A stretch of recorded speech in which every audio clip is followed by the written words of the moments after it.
And Roanoke, if you're having issue hearing, maybe turn up your audio, perhaps.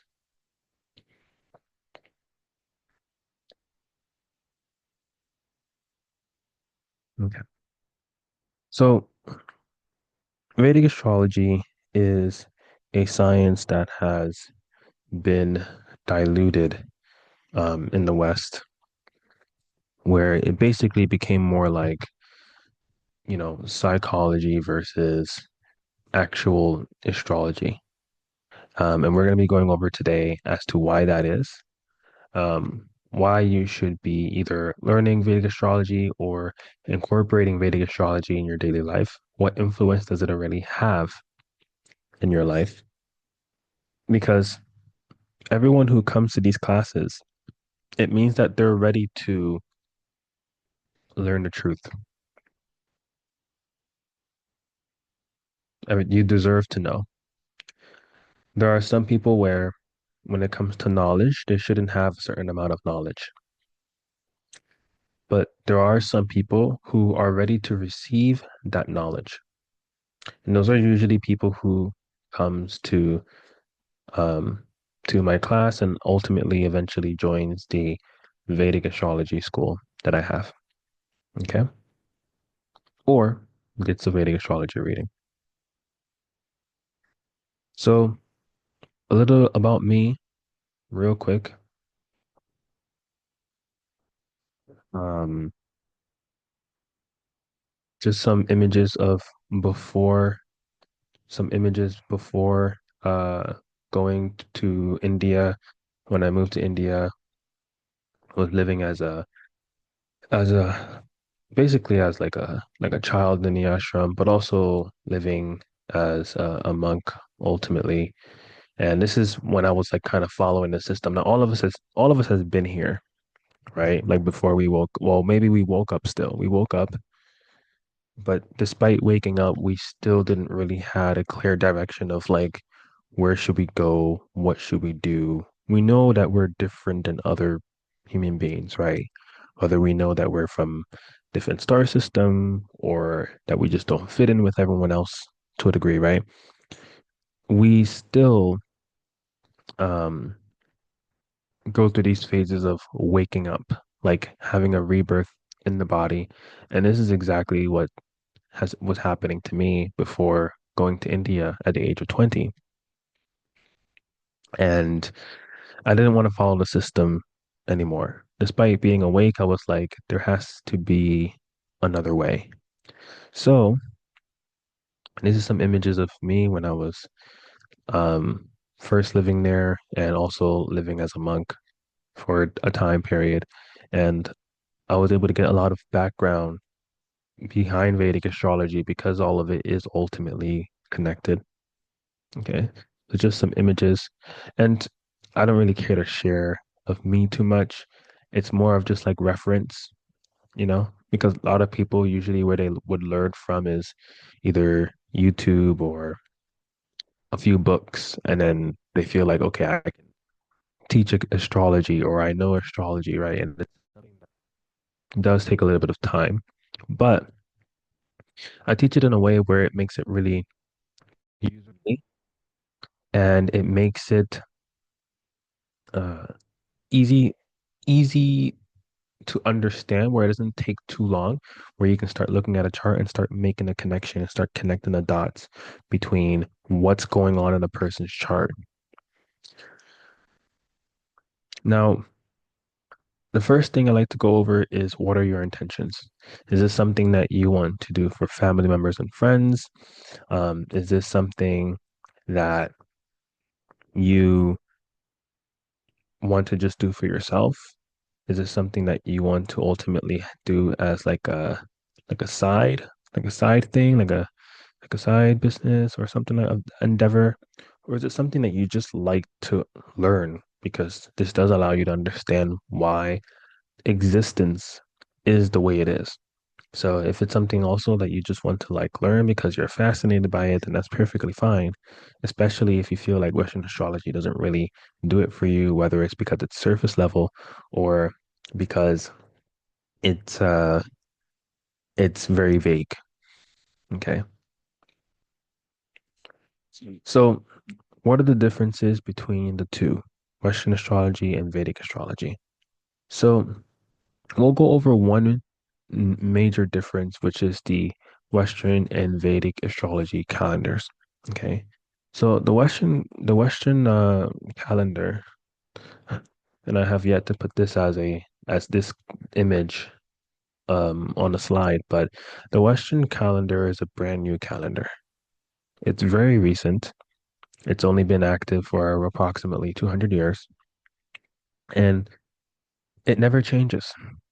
Whereas in the East, if you were to see celebrations that are happening in the East, usually celebrations in the East on every different day or a different week or a different month every year.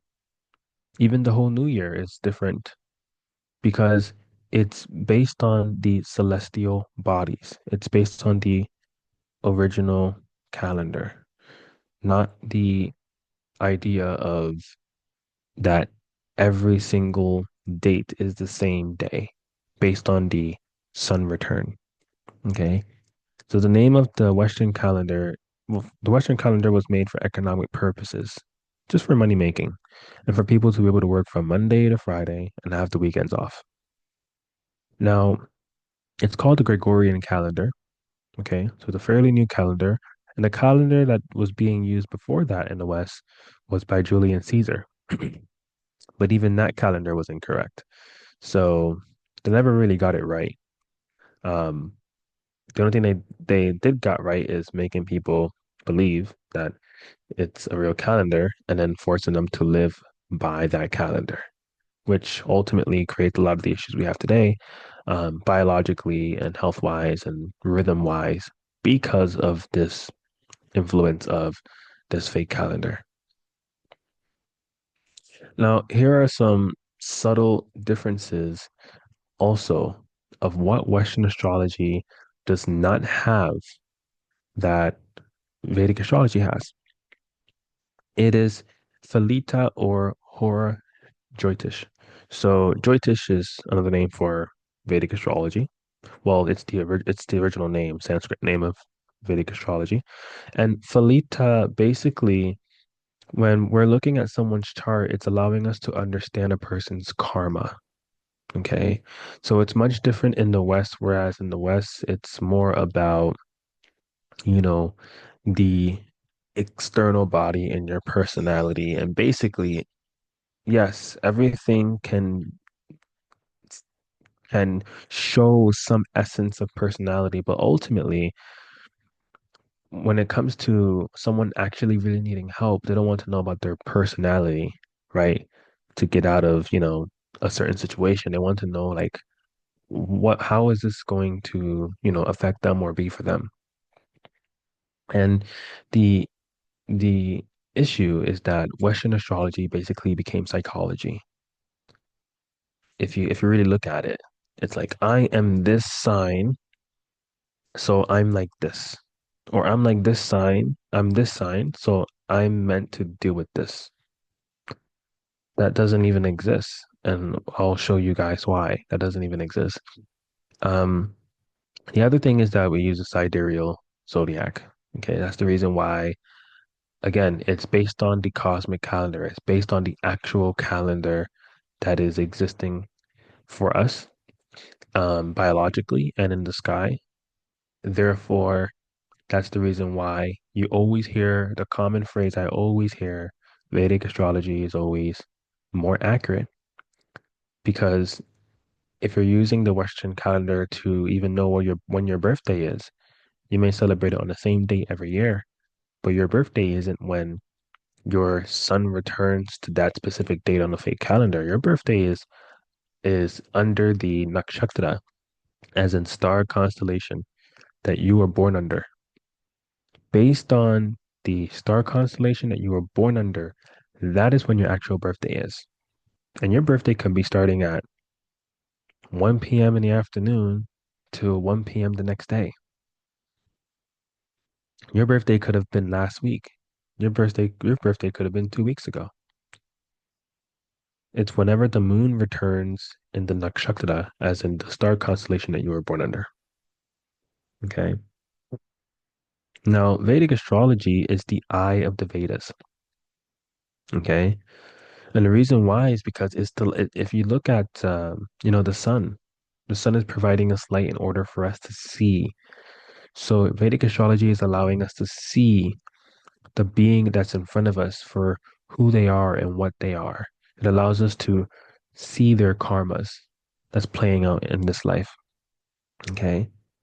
Yes, you can see some personality stuff too, but you can see why the things has been happening the way it's been happening. And tonight we're going to be going over that with relationships. We just finished the series of where do you manifest your wealth from? But these classes for the rest of the April is going to be all about why do you manifest the kind of partner you manifest. And it's very possible that we're going to be having this class like a few times a week. So it's very possible that we're going to have this class again tomorrow. Okay. Now, what is unique about Jyotish, about Vedic astrology, is that it has nakshatras and it has a dasha system, which Western astrology does not have. Okay. So it's a time period of that you're currently running through that's determining what are the things that you're going to experience based on that specific planet, that time period of a planet that you're experiencing or going through during that time. Okay. And why is the moon the most important planet in the birth chart over time? If you see in the West, in the pop culture astrology, the sun is very significant. The sun is all that people speak about. They even use the sun for compatibility. Well, I gotta break it to you. The sun, if you translate it to soul, if you translate it in Latin, it's soul. It's a representation of your soul. No one is seeking compatibility, and no one's coming out and saying, "Let me see if my soul is compatible with your soul." No, it's based on your moon. Your moon is your mind desires. So whether it's the attachment, the romance, your preferences, sex, all of these different things, chemistry, that's all based on your mind, not your soul. But people are using the sun and the sign that it's in to determine who they are, what they are. They don't the thing about the soul is that the soul is never changing. The soul is consistent with what it is. It's never changing. It doesn't have mood swings. It doesn't have ups and downs and trials and tribulation. It doesn't have any of that. So, and ultimately, remembering that the soul travels alone, it doesn't have relationships. It's the soul. When it leaves the body, it's by itself. So, and without the moon, this planet would be burnt to a crisp. The moon is what allows us to cool down from the sun and for that chemical process to take place at night while still getting light, providing us light from the sun when the sun is away. Okay. So we have all the zodiac signs. Okay. There's no such thing as I'm a Cancer, I'm a Leo, etc. It's an exploitation to us seekers. Okay. And you will see it tonight. If we look at a chart, there's 12 houses, and every house has a zodiac sign. There are 12 zodiac signs, right? Every single every single house has a zodiac sign, meaning every single person has each zodiac sign in their chart. Everyone has Pisces, everyone Cancer, everyone has Leo, everyone has Taurus. And sometimes when I tell this to people, they immediately go like, "Oh, I was like ill or something of that nature," because they're associating the zodiac sign with someone else. The zodiac sign is not a personality. The zodiac sign is a quality that is being expressed in that area of your life. It's not a personality, it's a quality that's being expressed in that area of your life, whether that be your health and yourself, the way you think, the way your family is, the way your bank balance is, the kind of partner you want, the kind of partner you get, your father, your duty that you're here to fulfill in society. And it's an exploitation to us seekers. Why? Because whenever we wake up, we become like a sponge, right? You would remember it when you first woke up. When I first woke up, I went straight to Google. I started searching up things like immediately, like things like, oh, what can I do with my own energy? And I was able to just I was reading pages and remembering every single thing because I was so emotionally invested because I just woke up. I'm now recreating my identity on this planet. So it's an exploitation because they end up promising you in Western astrology things that are inaccurate or misinformed. And as a result, you're identifying yourself with something incomplete. And because it's incomplete, but because now you identify it with yourself, now you feel like you have to defend it because you believe in it. Okay.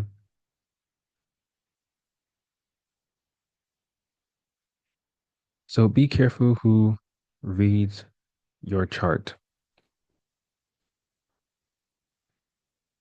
Okay.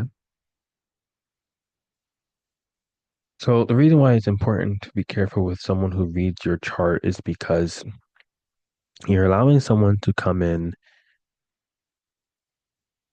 into a very intimate area of your life where being able to observe your karmas and hence on being able to observe and read your karmas doesn't mean that they can. The planets will be the ones to decide if they're going to release the information to you about someone's chart or if they're going to mislead that person on their intentions, depending on if they actually know what they're talking about or not. Okay. A lot of people, they can take advantage of people when it comes to them getting their chart read. And that's the reason why it's important that when you are having someone read your chart, that you are aware of making sure that their background from where they learned is credible, making sure that it's something where at least it's their lifestyle to a degree, making sure that they actually know what they're talking about, not asking you a bunch of questions and then taking those answers and then connecting it to what they're seeing in the chart. Because then anyone can do that. Oh yeah, you went through this, this, and this, and this, and this. And then they just use logic and say, okay, yeah, you went through this, this, and this, and this, and this because of this that I'm seeing in your chart. Even Hakeem, he just entered. Welcome into the class. Even Hakeem's a perfect example. He knows I don't ask a bunch of questions and then take those answers and then connect it in the chart. I relay and give the information, and then he's free to confirm it or he's free to confirm it. He's free to, uh, to ask for clarity on it, whatever the case may be. The information is always accurate because the ability to read the chart is there. And it's not vague either. So the different ways Vedic astrology influence our day to day. So we're going to start going into the education portion a bit now. Okay. Here are some few examples of how Vedic astrology influences our day to day. So we're going to start with the little boy on the left, who's a monk. And as I mentioned earlier, if you translate sun, which the original name of sun is Surya, to Latin, it is SOL, soul. It is your soul. It represents your soul destiny, the desire that you had prior to leaving the previous body and entering into this new body that you're in now. So, why is it that monks wear the color orange? Because the color in astrology, even if you look at the sun, that's associated with the sun is orange. It is a constant reminder to monks. Even when you saw my images of being as a monk that I showed you guys in the beginning of the class, I'm wearing orange. It's a constant reminder that I'm here to burn my karma. I'm here for my sole purpose. Constant reminder. And then some people would try to argue, oh, but there's some monks that's wearing like, brown, for example, or saffron. Yes, brown is created by what two colors? Yellow and orange, also other hues and colors of the sun. So understanding that there, even on an astrological level, there is a reason. It's not random, right? And now we're looking at thumbs up. Why do people do the thumbs up? The planet associated with the thumb is Mars. Mars represents where you get your passion, energy, and strength from. That's something that we go over level two. Okay. And you would see it a lot whenever there's a sport happening, right? Someone's giving, or an athlete, someone giving a thumbs up. It could be a soldier too, whether they're saying good job for some kind of validation, but also when there's a game happening and you give someone a thumbs up, you're giving them energy, strength, and passion to do their best. Because Mars is who? Mars is the soldier. Mars is the athlete. Mars is the one that takes orders. The athlete or the soldier, they take orders from the general. They take orders from the coach. They take orders from Jupiter. Jupiter is known as the general. And what's so funny is that this is Mars. Jupiter is right next to it. And another thing that I find very interesting is that the thumb, if you ever notice whenever a person is doing a mudra meaning if you have, I'm sure all of you have seen it when someone is meditating, for example, or doing yoga, and they will connect their finger and their thumb together or other fingers together. It's always the thumb, fire, Mars, right? That's being used to activate the mudras. It's never that they're trying to do this, right? There is some mudras that you, there is some mudras like um like this. There are some mudras like this, but like for majority, like what people tend to get into, right? You see them doing this, right? And the reason why is because it's connecting the persons to the heavens. It's connecting a person to Akash, to space. It's what allows them to kind of leave their mind behind, even though it doesn't exist, and allows them to disconnect, but connect at the same time. And you ever notice actually the this thumb, this is Jupiter, which is Jupiter is associated with Akash, means space, right? Space. And we always use our thumb to press the space bar. It's our thumb that we use to press the space bar, which is the space between Mars and Jupiter, which is space as well. Like, why do they call it a space bar, right? But it's called a space bar when you use the thumb to activate space. It's very interesting. Then we have, let's go over payday. payday. Why do people get paid on Friday? Really simple. Because of Friday is Shukra Day, which means Venus Day. Shukra is the name of Venus. And Venus represents liquidation, amongst many other things, but Venus represents liquidation because it's one of the significators of the 11th house and one of the significator of the fourth house, which is luxury. So that's even the day when majority of people get go out on dates, when couples go out on dates, because it's the day of the couples. It's the day of love, relationships, basically. And then we have walking, for example. We have some people where they are maybe having brain fog, maybe they feel a little bit stuck, whatever the case may be, right? And what they do, what is usually suggested whenever you have too much in your mind? Go for a walk. But why? Why specifically go for a walk? Because your nose is Mars. The inside of your nostrils is Jupiter. That's where the prana flow goes in.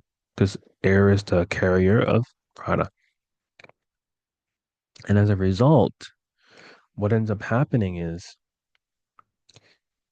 when you're breathing in that fresh prana as you're going for a walk, it's actually clearing up all of that, all of your mind. It's clearing up all of that thinking and all of the thoughts that are coming in on its own. Okay.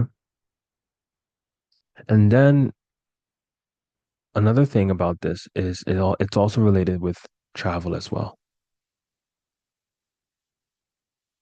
So let's get into it a little bit before we get to the charts so that I can show you the subject of tonight, which is about um, the type of partner you want versus the kind of partner you tend to manifest. Okay. So, one of the most important things you need to know about your landing on planet Earth, the planets were not located where they were at the time of your birth. It's because you were landing on planet Earth at that time, location, and date that the planets were in those specific locations to accommodate your requests. It's not that, yeah, this is the placements of the planets when I was born. It's these planets and stars were placed where they were because I was landing in the body. So you need to understand that you are not an orphan. You are not an accident. You are a happening. And people have this common, human beings have this common saying where if I was to pass away, if I was to die, then the world will keep turning. Although that may be true, the influence and impact that you have on planet Earth still creates a change. Okay. You are accommodated here while you're here on this planet. It's not that you have no influence just through your existence. Same way how the planets were there for you in order for your setup in this life. Same thing applies to everything else that's here in this dimension. So, tiny bit of education, and then we'll get to the fun part. Okay. Vishnu is the creator of astrology. So we all know everything is God. We all know God is a frequency in which astrology allows us to tap into. Think of planets as the agents of Vishnu and Brahma. They hold a divine key to existence and to maintain the divine order. So astrology is the snapshot of the order the divine wants us to follow. The existence of each star in the sky is no accident. It's supposed to be where the great creator wants it to be. And if each pattern of the stars is a vortex of a lesson, then planets are that energy that activates that energy for us humans. Yes, life is a happening. And it doesn't matter how rich or materialistic you are, the moment you start studying astrology, something triggers in you. We actually have a vein in our hands. It's activated, known as Jyotish vein in astrology, or the astrology vein. That's why it's called Nadi, one of the branches of astrology. And once it becomes activated, simply you just know when you look at a chart, you know exactly what's going on. And there are methods to opening that, which I go over in my Vedic astrology school. So Shiva and Parvati inflamed in great curiosity amongst people. And since their relationship was charged with volcanic passion, knowing its details was very entertaining. And at the time, the all-seeing eye of Jyotish was so powerful that with its help, astrologers were able to perceive all the intimate details of the divine couple's daily life for amusement, really. And people would come to the astrologers to hear those details.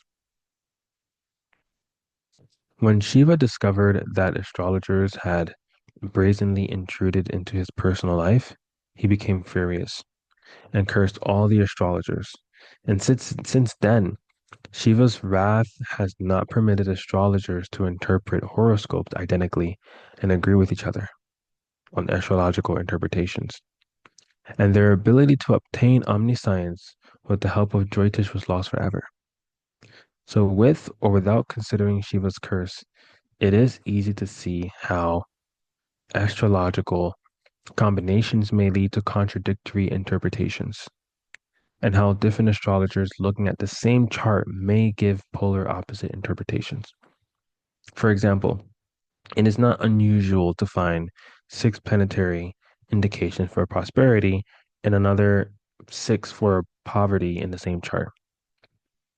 In this situation, the astrologer's ability to look beyond the mere calculations is called forth. So intuition or divine insight is for the correct interpretation. And genuine astrologers have to use rational methods and intuitive powers to complement one another. And only those who become adept at both these approaches to divination can ever become fit replicas for the Jyotirvidya, or known as the lore of light. An important practice that develops divine intuition is devotion. Therefore, it would be wrong to limit Jyotish to a strictly scientific domain. And ignoring an essential part of mastery and interpretation that we shall see is very tightly connected to devotion. So, astrology is the study of our previous actions and how it defines our path to ultimately God. All other mundane matters come later, like wealth and status. If astrology doesn't liberate you to become a better human being, then there's no point in learning it. Career, marriage, and children do become important in certain times, but these areas of our lives should always help us evolve spiritually. Even if you're a family person, you have to pay bills, you have a spouse, you have a dog looking for a promotion. I'm trying to do these actions to get closer to God. I have to do this karma to pay my previous debts off to get closer to God. And side note, karma is not English, it's Sanskrit. Okay. And I see it used a lot in the West. Karma is something that you can study for at least a couple years just to understand that one word. Understanding that English takes a lot of words to convey a certain thought, whereas in Sanskrit, you can use one word and it'll convey everything that you want to say. Okay. So people usually just think that karma is you put something out, you get it back. That's not karma. If that was the case, everyone would be held accountable for something, right? So that's just a little, side note. It's not as loose as people make it out to be. Like, oh, you put bad out, you get bad back. It doesn't work that way. So just some Sanskrit names um, that we use in when we're looking at a chart in Vedic astrology before we get to the charts. I will not be using the Sanskrit names just for the sake of like simplicity and not losing you guys, but just a few fun basic names. So when we go over the houses, the original name is called Baba. Zodiac sign is Rashi. Planet in English means empty vessels floating through space. But usually, when a person is saying my planets in my chart, they're also automatically including sun. And sun is not a planet because sun is a star. And moon is not a planet. Moon is a satellite. So planet is like all the way already incorrect. The more accurate, which is the original name, is graha. Graha means that which moves across the sky, which can at that point can be applied to all of them, moon, planets, stars, and everything else. Then we have star constellations, which is called nakshatras. Okay. And then we have rising or ascendant, which is known as lagna. Lagna means that which became attached to you when you came down, landing in this body. So, topic of tonight, what kind of partner do you want and the source of your love life versus the kind of partner that you get. So here comes the fun part. Okay.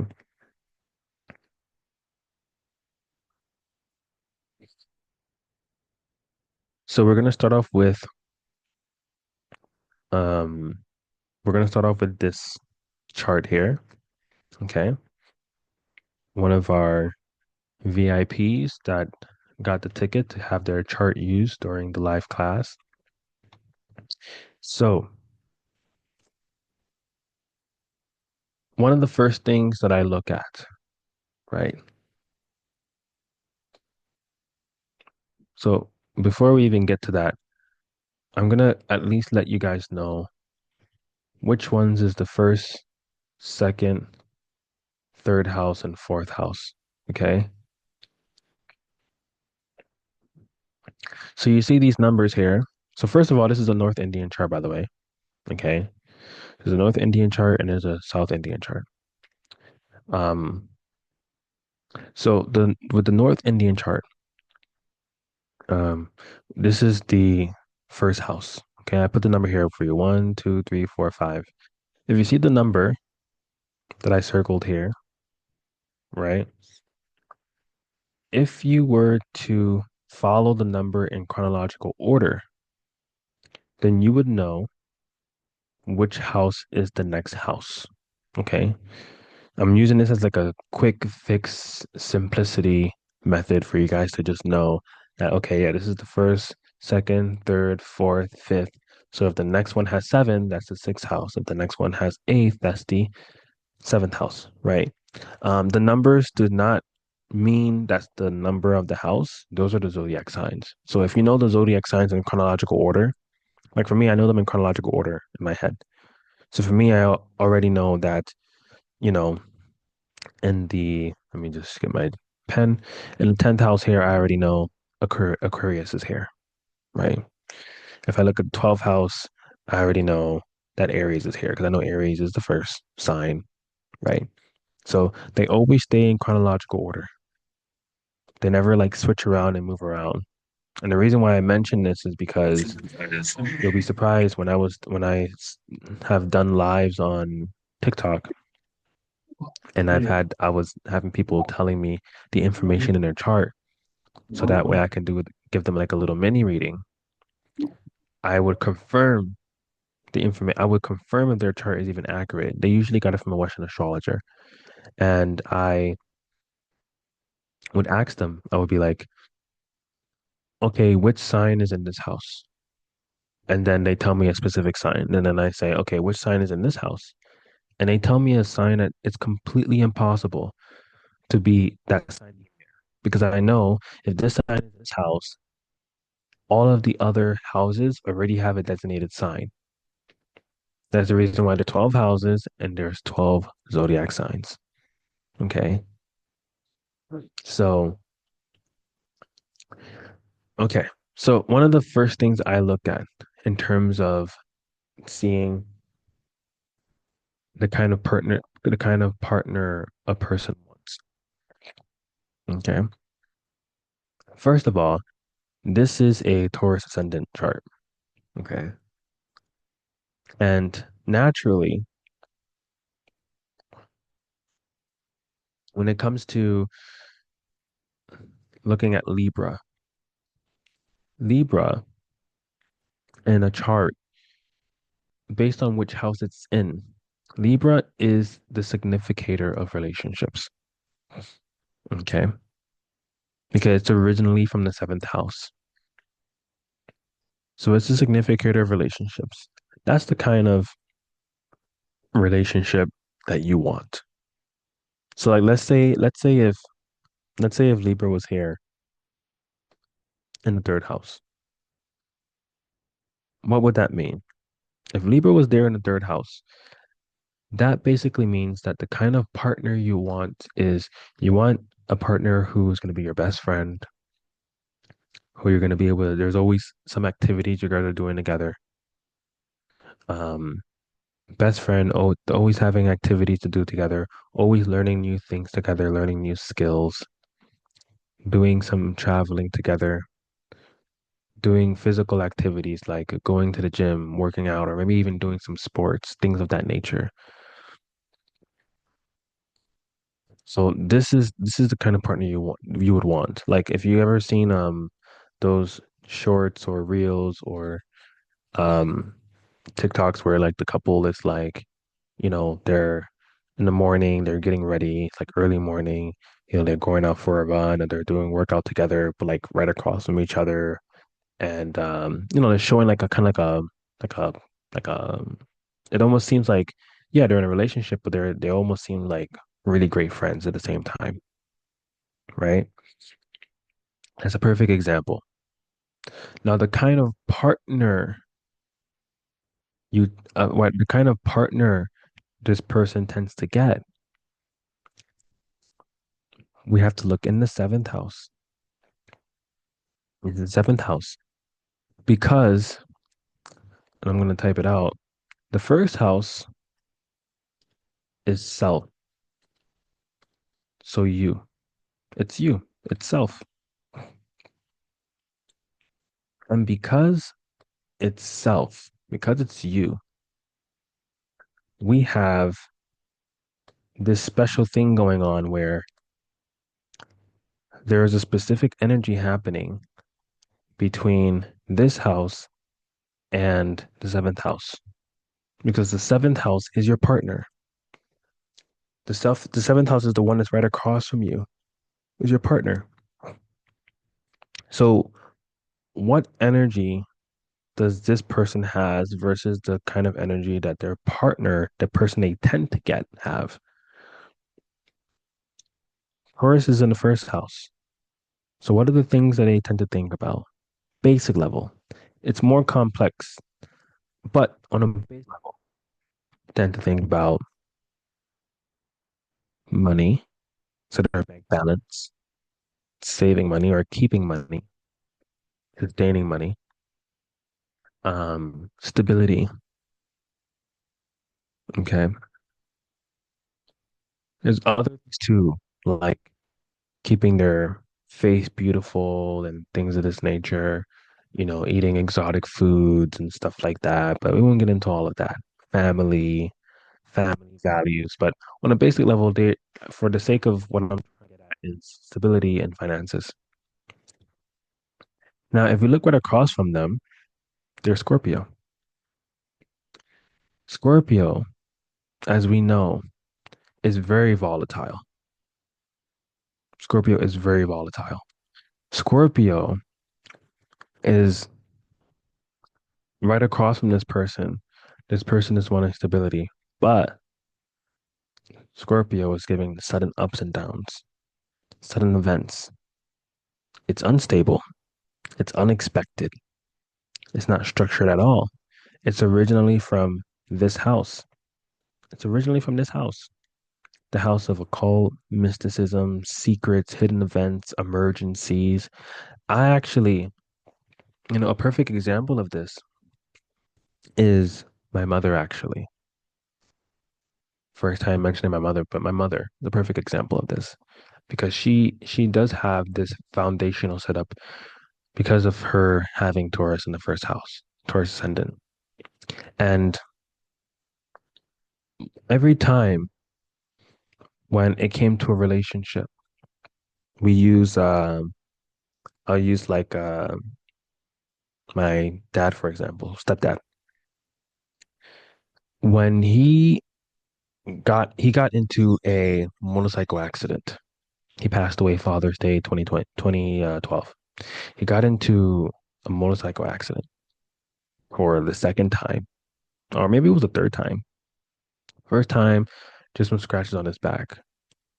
Second time, he was stuck under our truck, and his like, I don't want to get too graphic, but basically he was able to recover. Okay. Third time, he went ahead and became paralyzed from the neck down.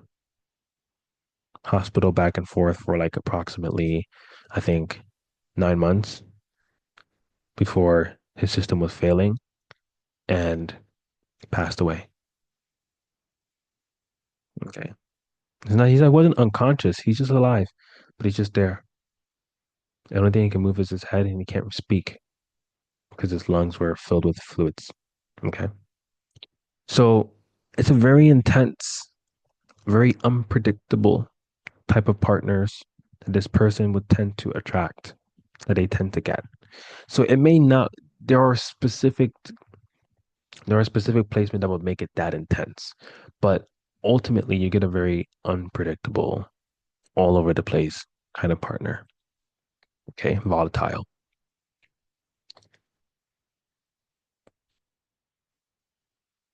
Yeah, yeah. He still had it was like his therapy. Yeah, it was like his therapy. So this is a perfect example of that. And then obviously many years after she got a boyfriend, he ended up passing away as well. And it's not that, she's like a bad omen or something where every time she gets with someone they die. No, it's just that the kind that she already attracts, there's already like a prerequisite there because that person was already having health issues and then they ended up passing away. And then now with her current boyfriend, they've been together for I think like maybe 6 years now. Um he's he's alive, he's fine, but he has a lot of health issues. A lot of health issues. Like like intense diabetes and like very like he needs to lose weight, like he's, a lot of strain on his body, things like this, right? So it's very intense. Now, for some of you where you may have displacement, it would be more like if that has not happened like that, it would be more like a person where they're very unpredictable. Just basically like they're very unpredictable. You never can really have stability with them. But the thing about this placement is that Taurus, the Taurus thinking person actually likes this reflection. Remember, this is a reflection of themselves, is right across from them. They actually kind of like it. That's the issue. Now, it doesn't have to be an issue, right? Depending on the circumstance, depending if everything is fine. But more times than not, they kind of like that volatile, volatility. So because of this, it makes it hard for them to get this. It makes it hard for them to get this, for example. Someone who is, wanting to be someone who's wanting to have communication with them, someone where communication is important for them. Because for this kind of ascendant, communication is one of the places where the person get emotional nourishment from. Being physically fit, being physically active, but ultimately would want that person as like a best friend, like a friend, someone that they can be close to and do everything with, learn new things, learn new skills, things of that nature. Okay. So but oops, before I go to the next chart, do you guys have any questions? And again, you can go to a website and produce your chart um on 10 different websites, 10 different free websites, and you'll get different results because a lot of those softwares are inaccurate. So if you do have a question about your chart specifically, just keep in mind that it's possible that it may not be 100%. We don't know if it's an accurate chart. The software that I use is the most famous software in the world for astrologers to use. And it's a paid software. It's licensed under me. Okay. So it's not like a free software where I'm going on cafe astrology, which I hear all of my students talk. Cafe astrology. When they first come, at least, they mention it.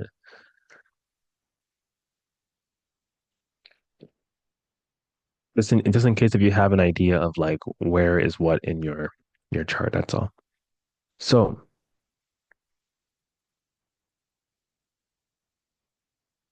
let's see. Okay, we can use this chart for example.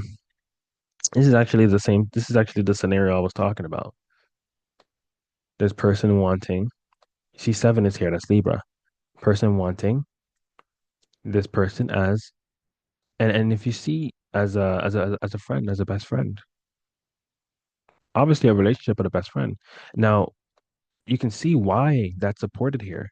What does this person tend to think about? What is in the first house? What is in their head? It's originally from the fifth house of children, fun and games, romance.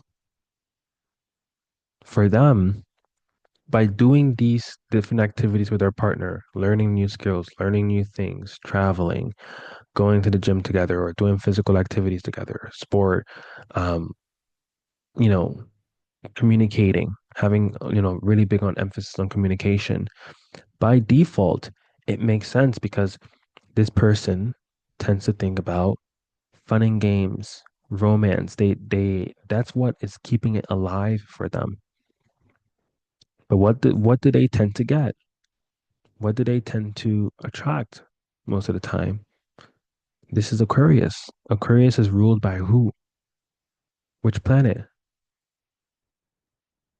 Rahu and Saturn.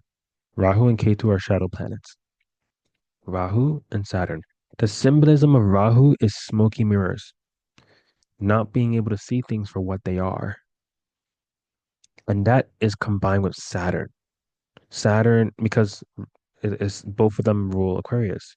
Saturn is the farthest planet away from the sun, and thus is the coldest planet away from the sun. And it's also the slowest moving planet as well. So, how would this translate to the kind of partner a person tend to get? Well, relationship tends to be a front. I'll give you an example. For this person, let's say they go out for a dinner or for an event. They make everything seem great. They make everything seem great in front of the people that they're with. It's a front. But the moment they return home, the relationship is bleak, dull, cold. It's like this. It's not the same as what people tend to see it on the outside when they're out. When they're home or when they're alone, it's completely different. So this is a perfect example of the, you would see that a person, and I'm sure all of you have had that person, um, a friend, I mean, like a friend where, you know, they show themselves, like they show the relationship to one way in front of people or family or something, but then when they're alone together, you know your friend would tell you, yeah, it's like this when we're like alone, or we have these issues going on, or like you have that one friend where they're like you wouldn't believe that there's relationship issues because everything that they show seems perfect. This is the perfect example. And so what we do after that is I go ahead and then I show them how to get this, the kind that they want, versus this. They want the one that they've been getting. Okay. It's gonna be different for each person. Like if I was to use one more example before we move on, um, let's say if mm, let's say if seven was here, if Libra was here, this person would want someone who wants to travel.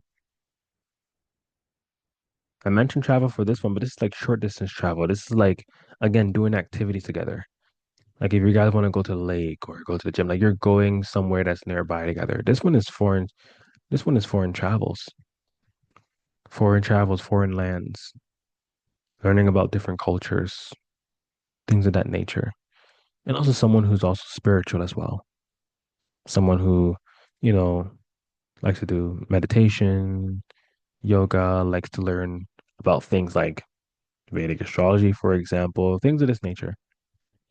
Okay.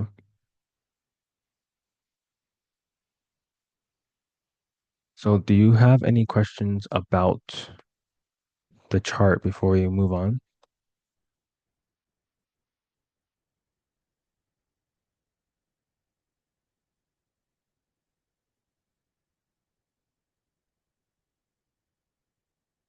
Okay.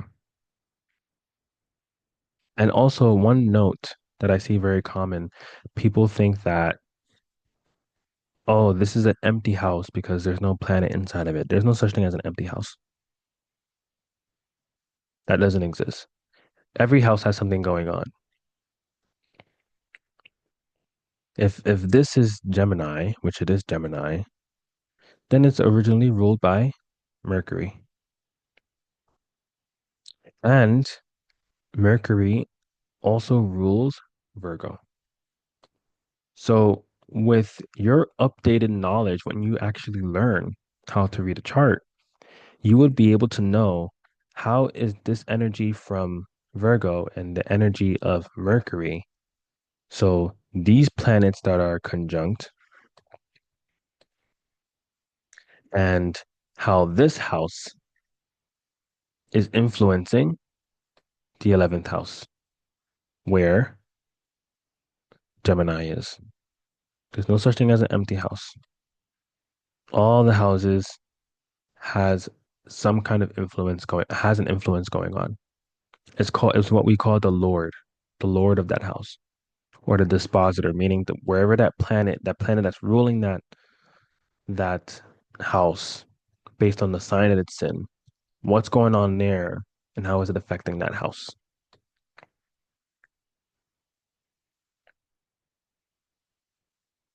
Okay. Now again, this is very simple overview. So like I don't expect you to be able to just like look and know immediately because you need to know what each house means, right? But just know that wherever Libra is located, that is the kind of partner you want. And the seventh house shows the type of partner you tend to get. Okay. And there's a way to get the one that you want, obviously. So a lot of people, as I said, Western astrology became psychology. It basically became therapy. It basically became I'm this and you're that, and because of this, you're in this box, right? And so a lot of people, when they're needing actual help They're not getting the actual help they need. You know how many times I've seen on astrology groups where a person is asking for genuine help, even if it's about relationships. And they may even present their chart, they may present their birth information, and they're just asking, what is your sun sign? What is your moon sign? What's your rising? And and then they start asking a bunch of questions about the relationship. It's just advice in psychology. Because again, if you look at this, if you look at the chart here, there's much more going on than just the moon, the sun, and the rising. There's much more happening here. You have a whole entire chart in front of you where you have to make a conclusion out of for someone who's actually seeking help. Now, trust me, it's not difficult. Once you learn the basics, it's not difficult. But the same way how I'm able to just look at the chart and be able to just tell, same way you guys will be able to do it too.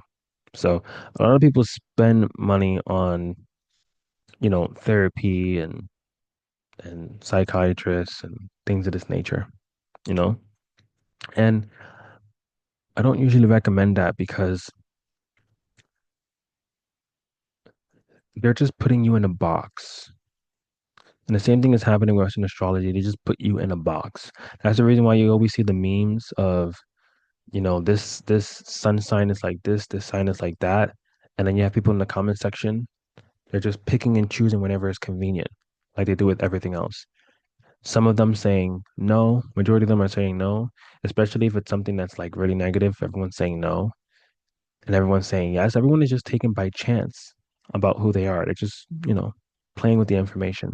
But when it comes to actually you wanting to start a business, right? Or you manifest more money or manifest the kind of partner you want, or something's going on with your health, or you're wanting to learn better how to manifest, you're going to need to know where are you most supported in your chart in order to manifest.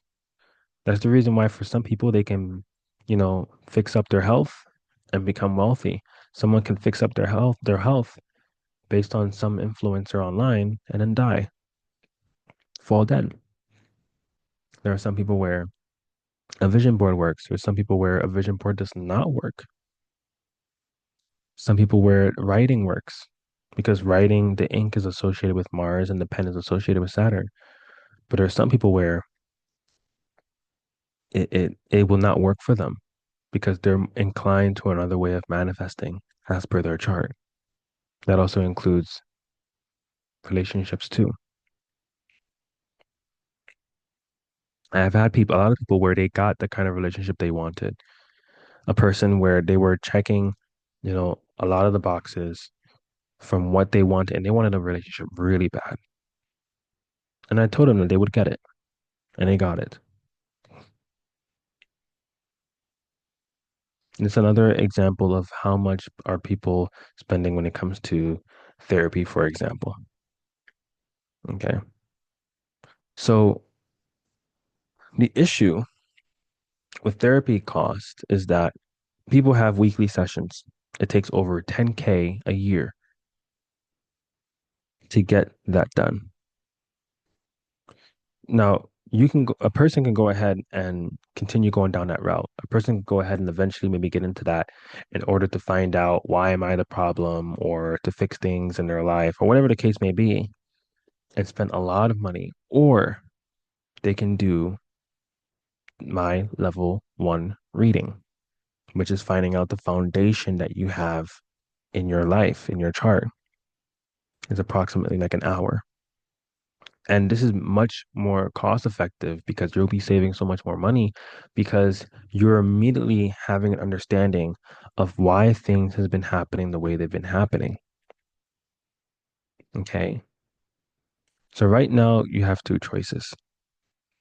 You can either, whether it's relationships, whether it's um, wealth manifestation, whatever the case may be, when you receive this information, you're basically trying to shoot a target with your blindfolds on. People usually stay inactive and passive because they don't know where to put all their energy in. And they prefer to regret not taking action than taking action and failing. It sounds kind of crazy, but people prefer to just stay comfortable because they're afraid that if they try, then they'll fail, then they would have lost resources and energy, and they're afraid more of failing than afraid of not trying. So what this allows you to do it creates no excuse for you. You end up finding out where are you most supported in your chart and where to put all of that energy in. And as a result, you end up manifesting much quicker and more efficiently and effectively because you're following based on where you're supported in your chart. I have a student, for example, where I told her in 2023 that she has a lot of strength, a lot of support working with children. She didn't believe me. 6 months later, a dasha period started. And then she came to me out of nowhere and said, I want to open up a vegan daycare. Now she opened up a vegan daycare in Tampa, Florida, Brandon, Tampa, Florida area. Now it's Brandon area in Florida. Vegan daycare, paying herself now, has the website, has the two Teslas she wanted. She got one and she got another, helped her get the house that she needed for it 2 years ago. Everything. And despite going through obstacles in her life, it worked out because she stuck with where she was most supported. It allowed the most amount of doors to open up in her life. It allowed the most amount of support from people around her, sudden events out of nowhere to happen in her life in order to continue. It's basically knowing where is your North Pole? Where should I be going towards in this life the most? Okay. So your life foundation, it allows you to understand why life has unfolded this way. It reveals the deeper cause of current challenges.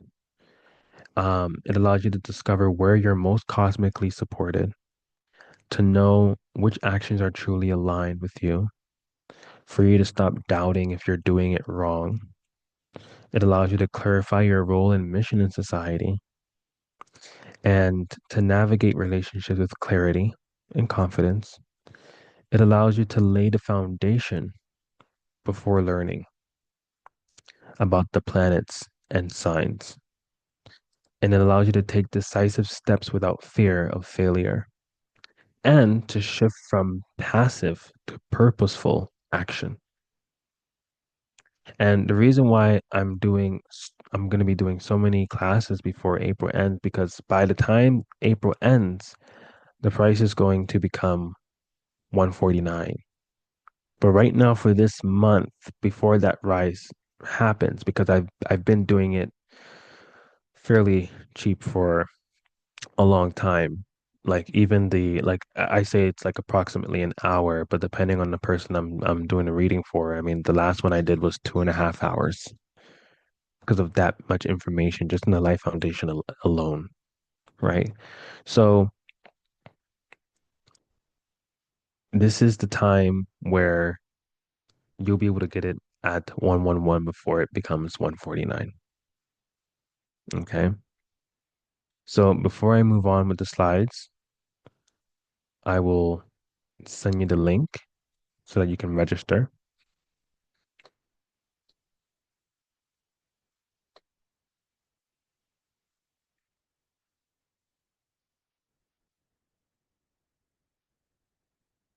There we go. Send it again because someone just joined. iPhone just joined. There we go. Okay,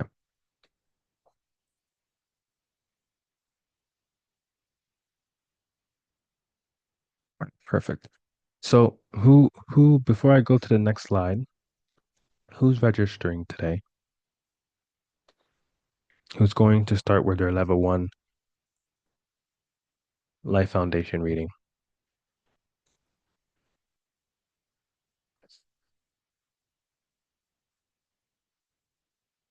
You're strongly considering it. What do you feel is possibly holding you back that I could answer now? It would also help other people as well that's here.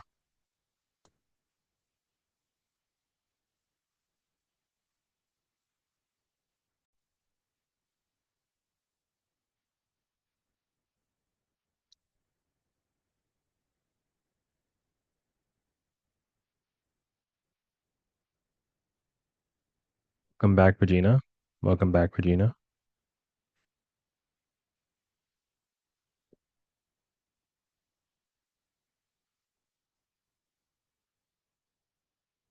And where are you guys coming from? Like which state?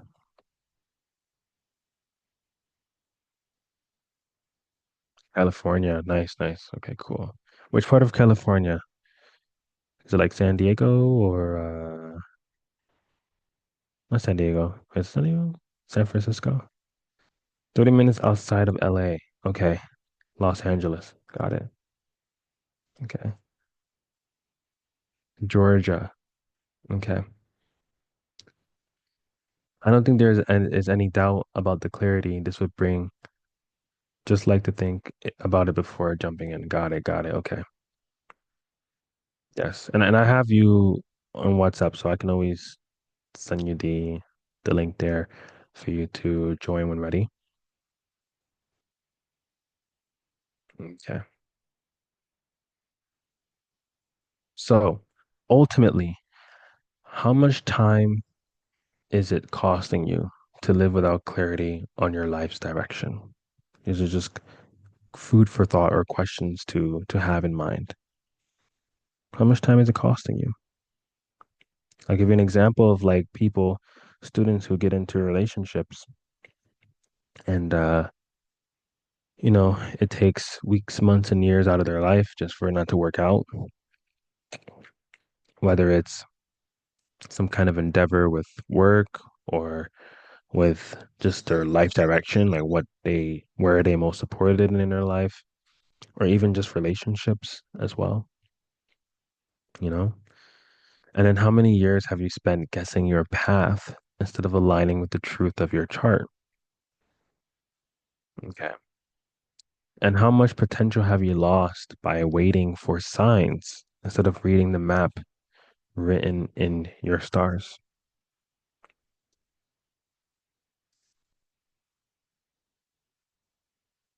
Many years. Is that referring to yeah, because even has like there's people where sometimes people feel a little lost. Sometimes people may have an interest.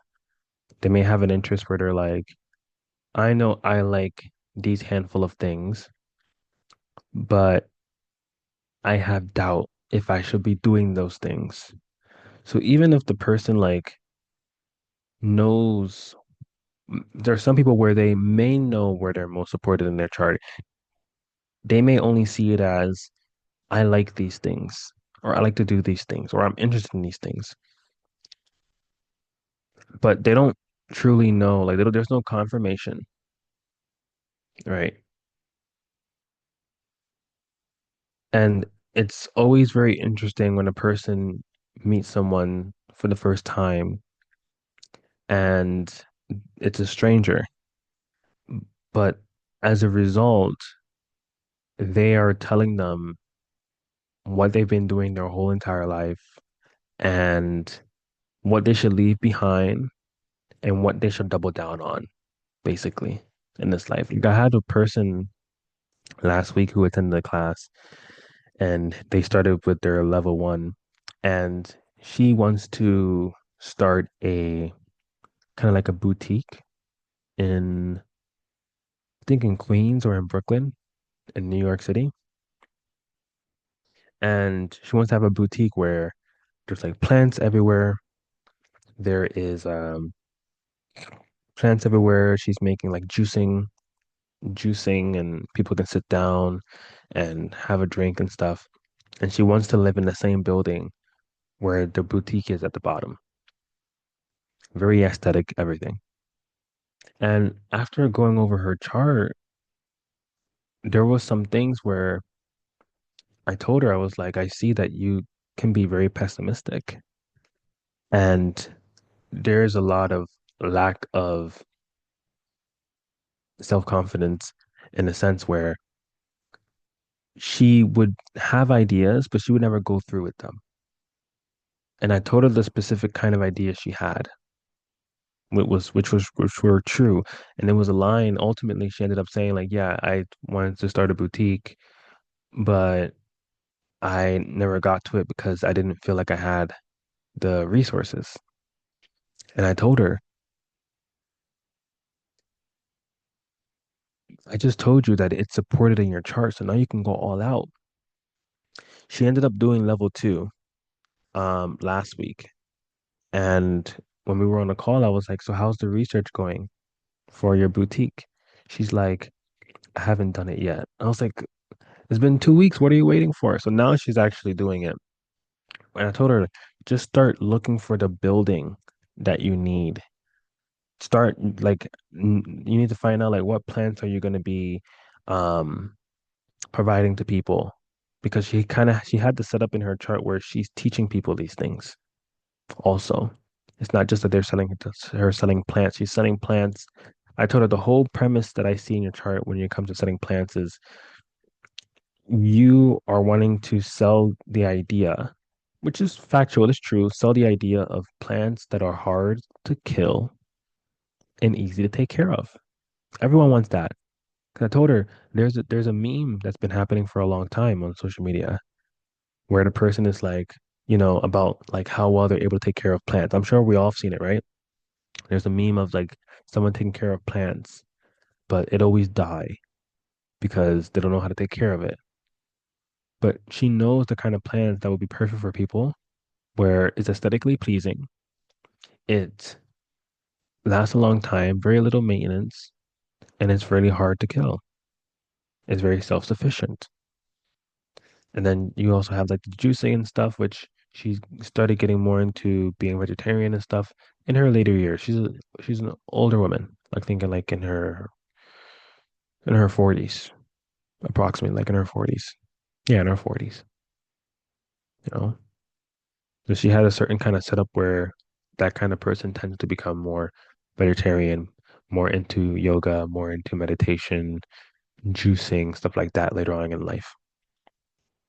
So this saves you, basically it saves you approximately 10 years of your life. Like if you're including like relationships, like getting out in and out of relationships, even if there's not a consistent in and out of relationship, whether it's 3 years, 4 years, still, the longer the time, the more time, all of that time, energy, everything goes out the window. Um, and one of the things that we want to stop doing with relationships is we want to stop needing to learn lessons, right? Just to make us feel better about the situation and say, well, lessons learned and we had some good times. Let me tell you, 99.99% of my clients are female. So they're all saying the same thing. There was good times. Um, there were good times and things of that nature. But everyone can have good times. Everyone can have good times. But if you're not compatible, you're not compatible. If it's not the kind of person that you're ultimately wanting, then ultimately you're just waiting for someone better to come along.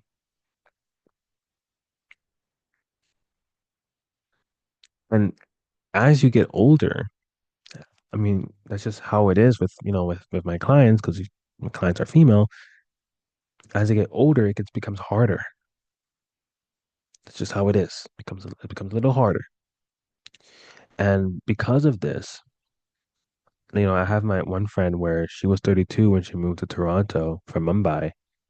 And I told her, you gotta start dating.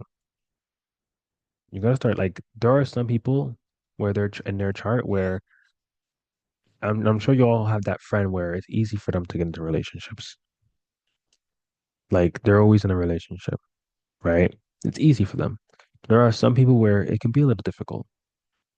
But for you at one point, it felt a little difficult. I didn't vibe with this person. I didn't vibe with that person. But I was like, you know, mingle. It doesn't mean that you need to become emotionally invested right away. So it becomes hard to detach from that person, but mingle, check out the vibe, see how they are, see how it feels. And then she was like, but Parashara, I'm tired of dating and I don't want to date anymore. I was like, you've only been on 2 dates. And it's not like it was an all night thing. You only been on two. Um, and I think one of them she became like emotionally attached with, and she was like utilizing things like, um, you know, spending time and sex and stuff like that, thinking that she's securing the relationship, and she wasn't, and didn't work out. And it took a year and a half for her to get over it. All that time, it could have been another month of maybe two, three guys, go on date, they pay, whatever, or half and half, who cares, whatever.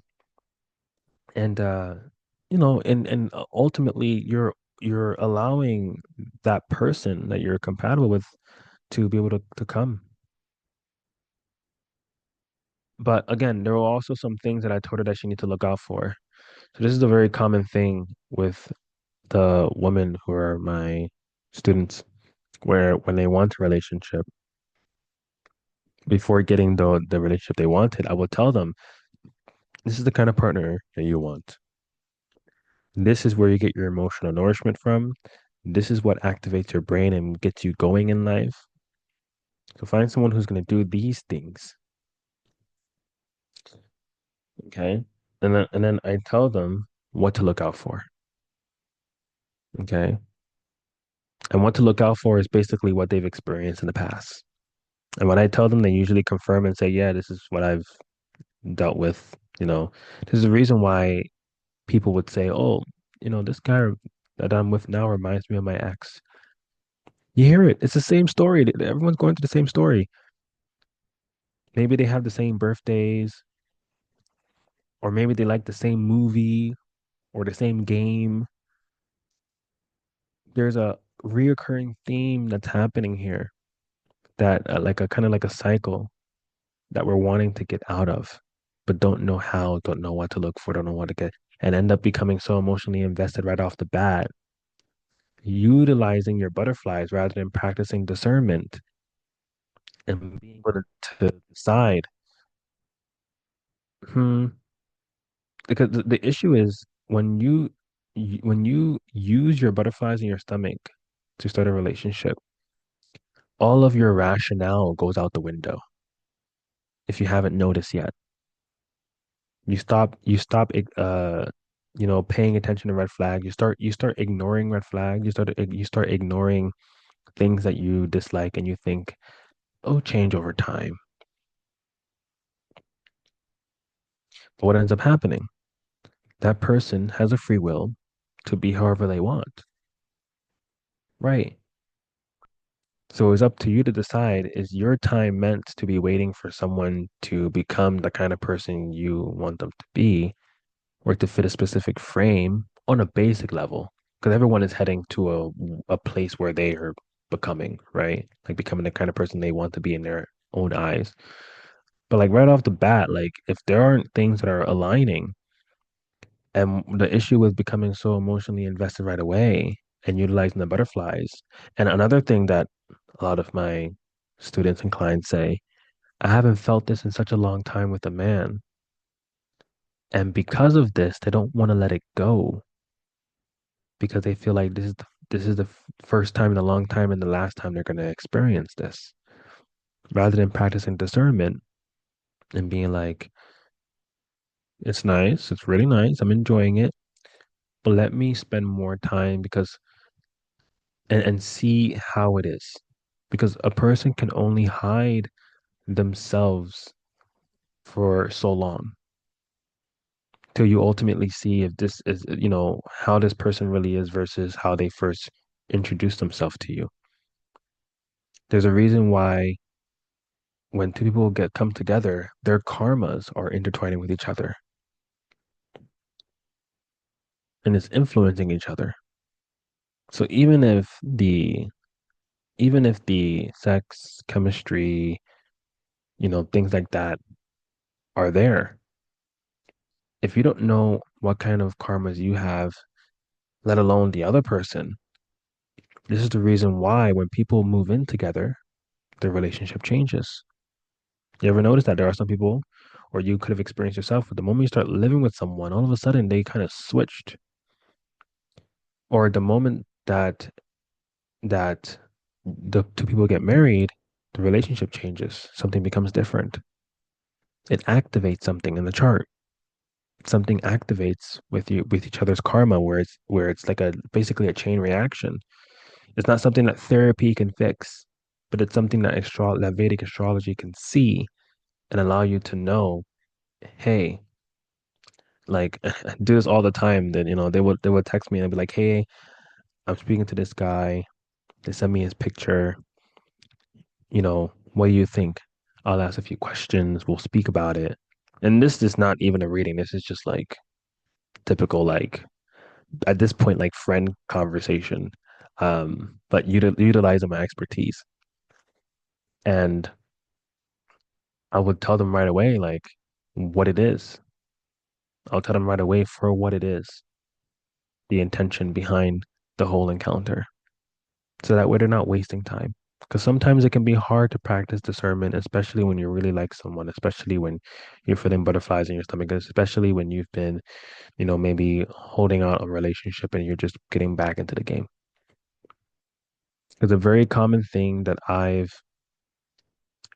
also told by my students and clients, by women, is I don't need a man. I don't need a partner. But if one comes along, then I'll take it. You don't want to do that. And the reason why you don't want to do that is because you're allowing your relationship to start by chance. You're allowing the partner that you get to come into your life by chance. There's no intention. You don't have any intention when it comes to the kind of partner you want. You don't know the kind of partner you want, let alone the kind of partner you actually want as per your Vedic astrology chart. So you're just kind of going off the top of your head and what first comes to mind, rather than having a factual list of what's going to be most compatible for you. Because if I was to mention someone else, the kind of partner they want, you may go ahead and say, yeah, I want that too. If I mention another place where Libra is and say this is the kind of partner you want, you may also say, yeah, I like that too. I like this too. I like that one. I like this one. But you're not going to get all of that, right? You're going to get specifically where Libra is as per your chart and need to understand what to avoid, which is the one that you've been attracting. Okay. Because if you leave it by chance and and inherently you want a relationship, but then you end up just saying, I'm fine. What ends up happening? A random person comes from the space of I'm fine, I don't need any, and it always end up not working out or becomes a situationship because there was no intention. The person basically came from the cosmos as a random number generator and say, here you go, do as you will, because there's no intention. And as a result, you end up utilizing the no intention, no foundation relationship as a catalyst to say, this is the reason why I don't like relationships. This is the reason why I don't want relationships. When in reality, there was no intention to build or to have a relationship in the first place.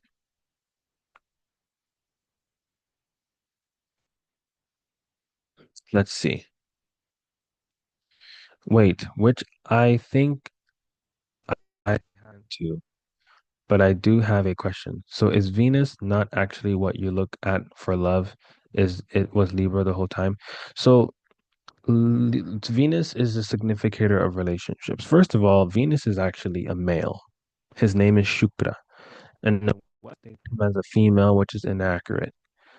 Venus is not the kind of planet that a woman, let alone a person, wants to get behind when it comes to relationships, because Venus is very ruthless.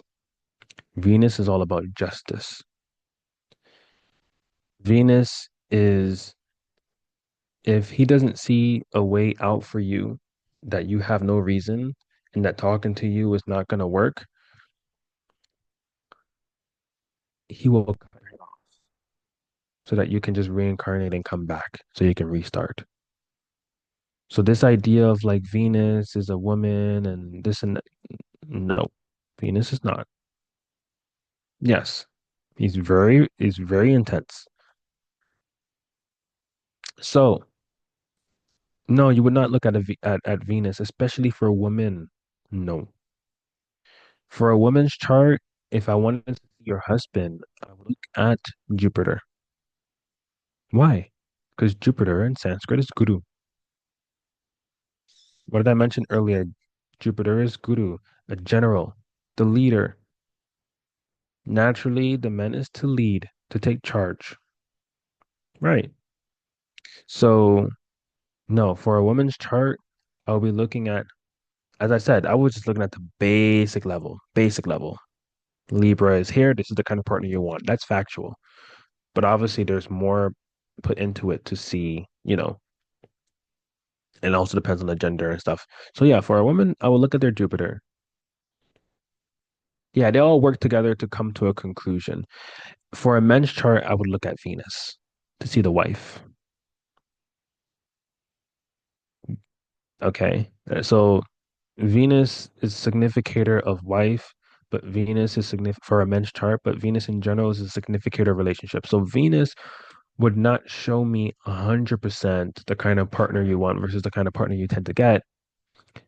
Venus would show me the significance, the significator of relationship, meaning how are you going to get that relationship?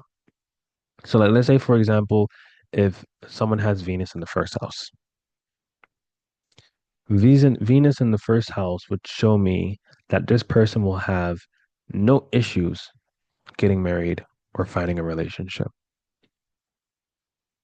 Because remember, Venus is the significator of relationship, meaning the significator of relationship in the person's chart with Venus in the first house is themselves. Just by them existing, they will always have options for a relationship. They will always have someone available to get into a relationship with. They themselves, just by existing, is the significator. And love for them is a conquest. Remember, the first house, yes, it's your body, but it's also your head. So it's showing us what do you tend to think about. And so now that Venus is in the head, now it's like a conquest. with that. Okay. Yeah. So like let's say if Venus was let's see. Mm, let's say Venus was in the 12th house. The person will likely need to travel long distance to meet the person, or the person will need to travel to them to meet, or they need to travel to meet each other. So this would be like some kind of significator of long distance relationships at first, or if they don't may not live in the same area.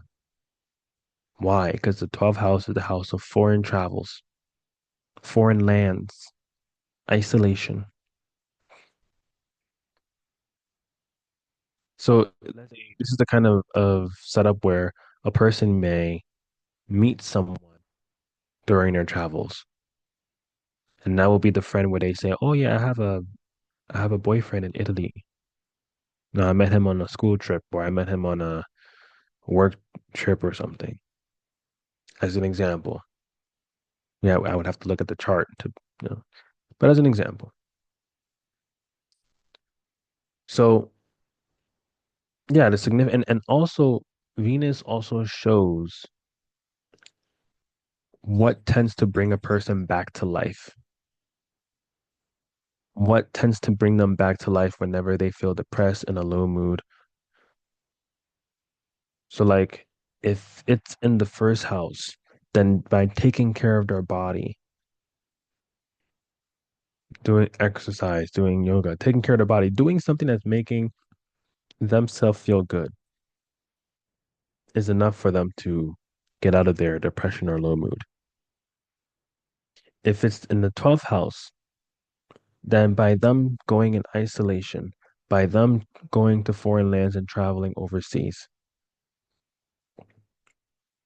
that alone is enough. Doing activities by themselves doesn't have to be only foreign travels and for over foreign lands. It can also be them going on a hike alone,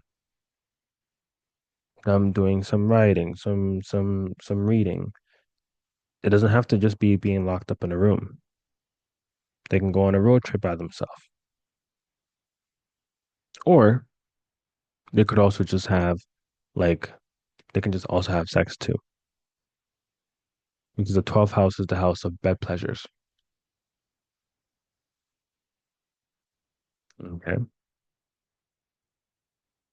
And then 12th house is also the highest enlightenment house. So um the 12th house is like also meditation, yoga, spirituality, otherworldly. This is the 12th house is the house where a person can experience premonitions, having dreams of events before they happen. With the proper placements, people have that kind of ability. Is there a best time to book? If you want me to have a little bit extra time, you can book it in like in 24 hours approximately. So so like not like in the next hour, but maybe like, whatever time you're available the next day will be fine. That sounds fine with you, Brittany?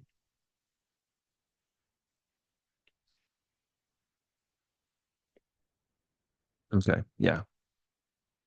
That way I can message you on WhatsApp and I can ask you, you know, just like as I said, I don't like asking a lot of questions.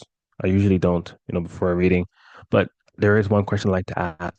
Is there anything that you have any immediate concerns about right now in your life that you would like me to kind of dig deeper in or highlight?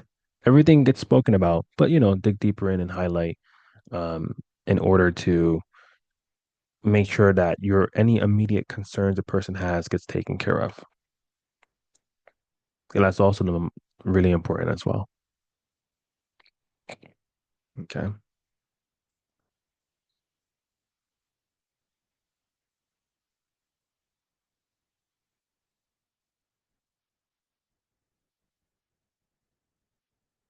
No, you can choose any time that's best for you. The times that I set there is the time that I set there is best for me that I set. If you have like Venus in the second house, for example, because the thing is that Venus, Shukra, has the ability to bring people back from the dead. Now, I could get into the history as to why. It's not too long. I'll try to keep it short. Basically, Shukra, when he was incarnated in the human body, right? He was told by his father because his mother was kind of like causing some issue or trouble. So the father told him, "Go and bring me your mother's head. Go behead your mother, kill your mother, and I'll give you any boon that you want." Boon meaning wish. So he went ahead, he did what his father asked. He came back and he said, I did it. And then the father said, okay, what would you like? What do you want? And he said, I want my mother back. So he ended up gaining the ability to bring people back from the dead. There's actually a time period where Venus is invisible in space. You will not be able to see Venus in the sky. And then all of a sudden it reappears again. That same energy of bringing back from the dead is even shown. Like, even if you were to take astrology out of it, if you were to take spirituality out of it, there is a time period where Venus disappears and then it reappears. So why is this so prominent? How is this so prominent in our lives? What tends to bring you back to life? Does depend on where Venus is, but I'm going to use some examples that are like common. I'll say common, or I'll associate it with the house. Say Venus was in the fifth house. What tends to bring you back to life then? Fifth house, the original house where Leo is from. So by watching shows, by watching movies and entertainment, and being involved in dramatic arts brings you back from the dead, brings you back from being depressed or in low mood. Those are the kind of people that will turn on something to watch because they've now in a good mood to increase their mood. But Venus also shows me where did you learn to love in this life, which is something that we go over in level two with planet houses. It shows me where do you learn to love in this life. So this person learned the idea of relationships through shows and movies and romance, watching romantic movies.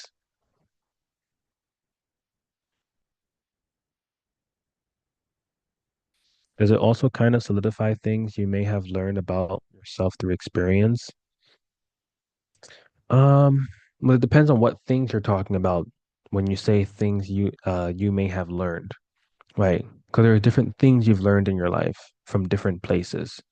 Like Mercury shows where did you learn your skills from in this life?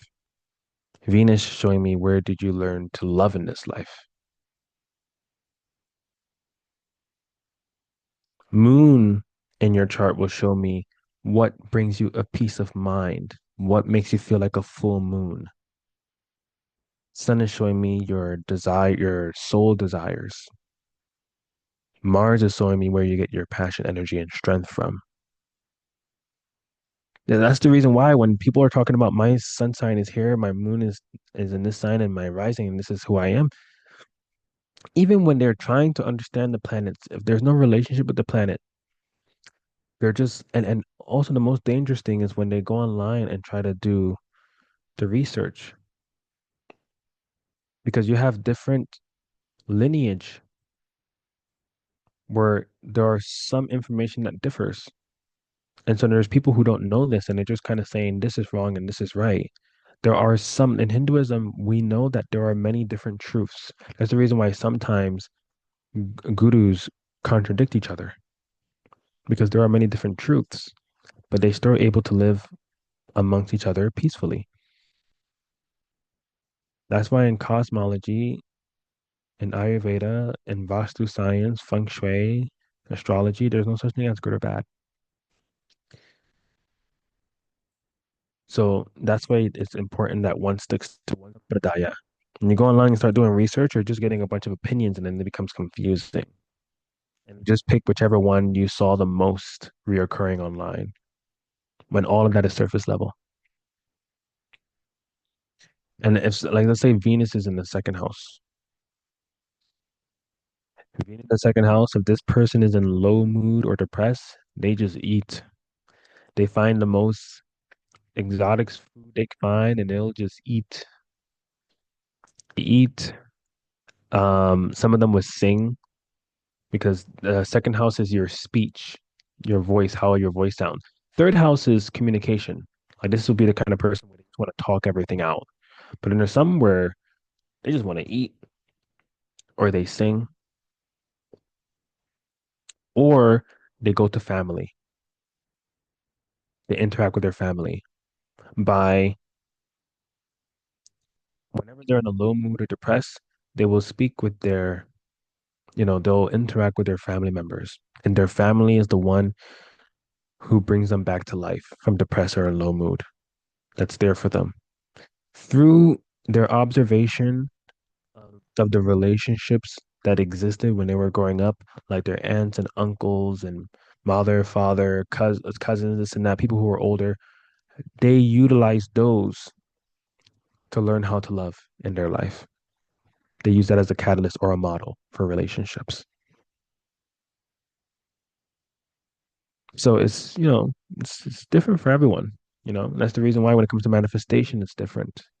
This is the reason why actually someone asked me, I'm gonna read your comment in a section. Someone asked me last week, no, it was the beginning of this week, they asked me, everyone, have this quick get rich schemes, then they say my method works. Um, and it works for everyone. And I was like, this is not what this is. Because I'm not showing you about my method will work for you. I'm saying this is your method that works for you. And it's different for everyone. It's different. If it comes to anything a person wants to manifest, a person is better off ignoring any course that's out there and just doing this because this is tailored to them. Welcome, Janice. I'm surprised that you came now. I'm surprised that you came now, but welcome.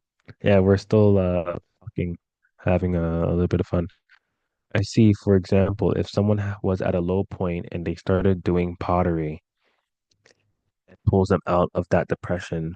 Might that make sense given what is in your chart? Yeah, pottery, I would say that would be like the third house. Venus would have to be in the third house.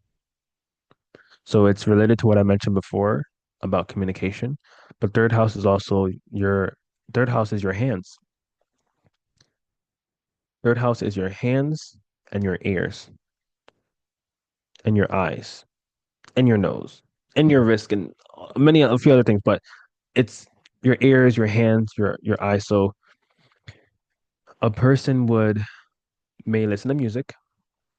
Whenever they're in a low mood or depressed, they may put on some headphones, listen to music, or play it on a speaker. They may do something with their hands that distracts them from or it raises their mood. So, like you mentioned, pottery, for example, to get out of a low mood or depressing state. Yeah, pottery will be doing something with their hand. They're learning, a skill, or they're doing something with their hands. Like for me, for example,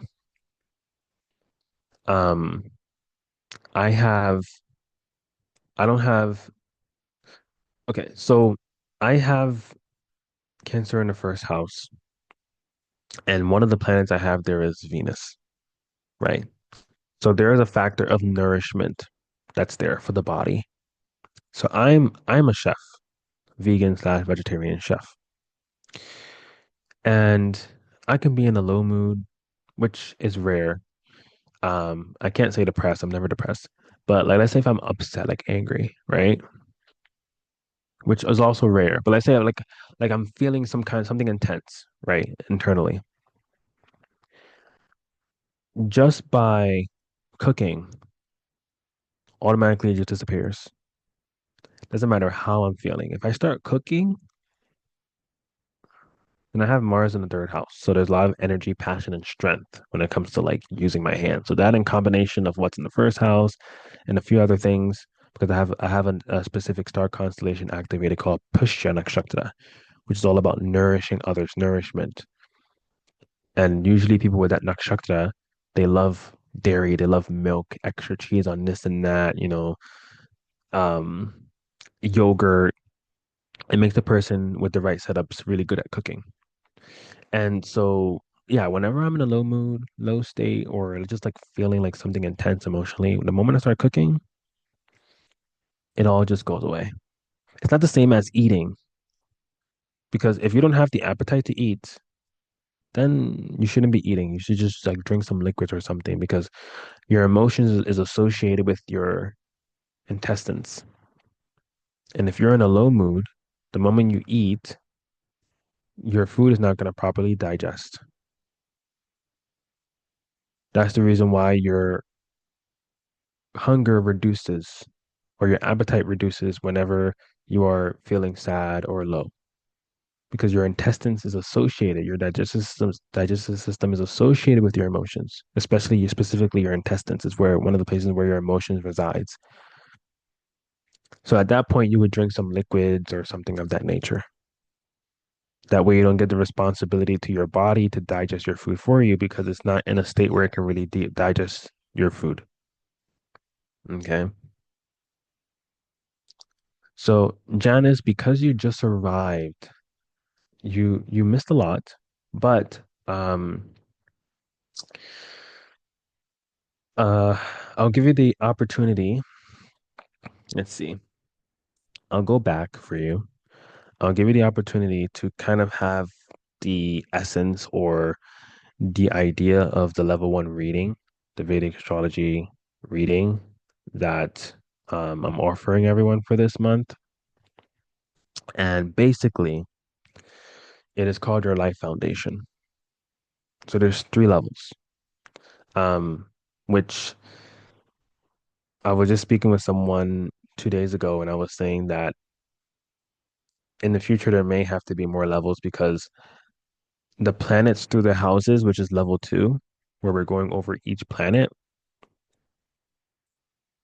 it's complex in the sense where people usually think that, okay, my planet is in this house and this sign, it means this.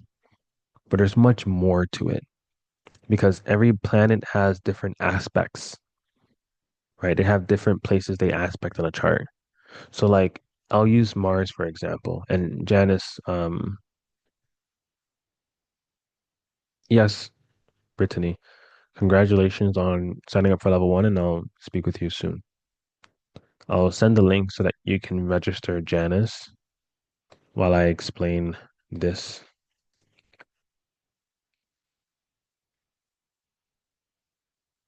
Okay. So what you'll get, yeah, I was mentioning about the aspects because when it comes to the the planets, right? The Mars has different aspects to it. So usually people just look at Mars or a specific planet is in this house and this sign, it means this. Not even considering planets that could be aspecting that placement, the strength of that house, the kind of karma that exists in that house, if that planet is conjunct with any other planets. All of these things are considered and taken into consideration. The planet that rules that house, what is it doing over here, right? So Mars aspects the fourth place, the seventh place, and the eighth place from itself. So I'll show you an example.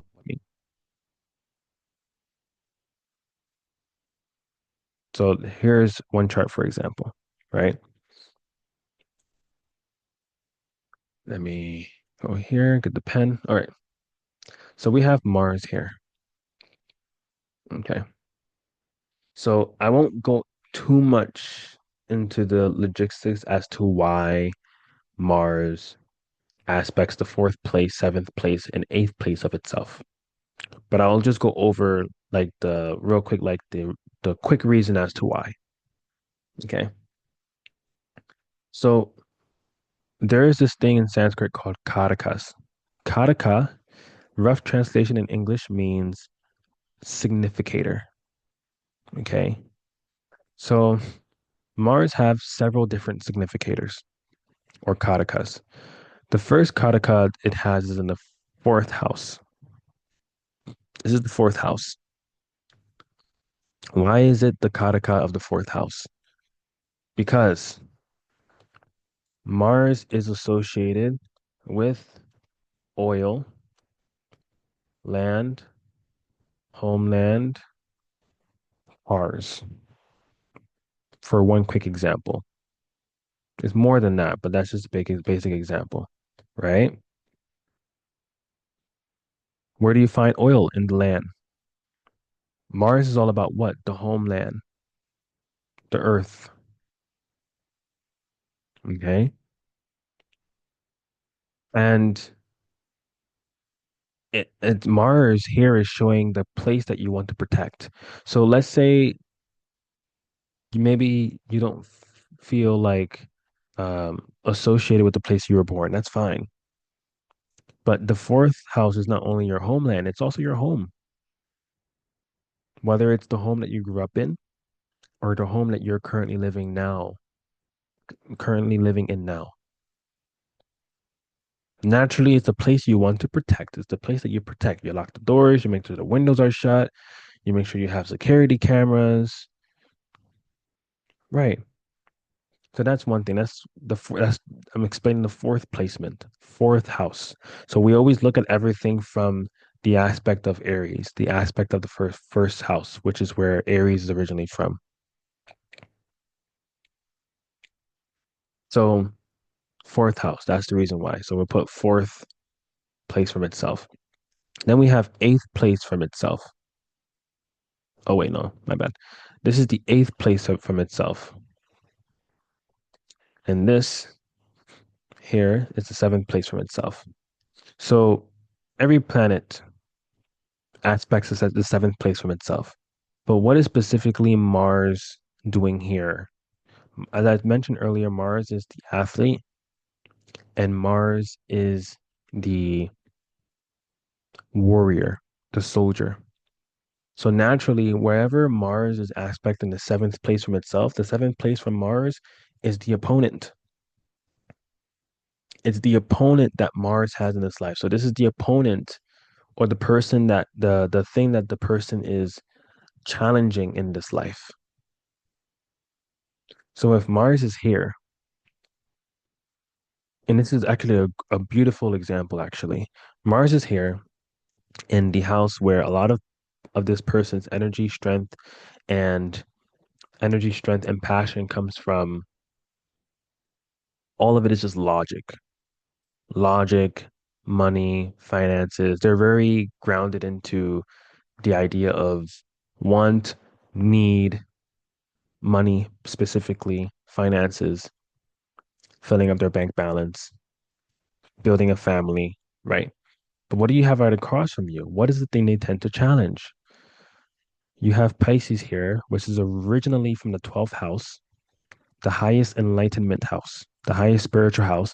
And then it's also the house of occult mysticism. Occult mysticism, the science of life, hidden things, conspiracy theories, secrets, hidden knowledge. They challenge those things because they're so logical. They can't understand the spirituality like other people. And if you look here, Rahu is here.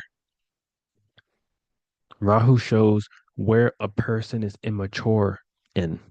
What is a person immaturing and where are they heading in this life? So they're actually meant to understand about occult mysticism, astrology, the science of life, tantra, all these different things.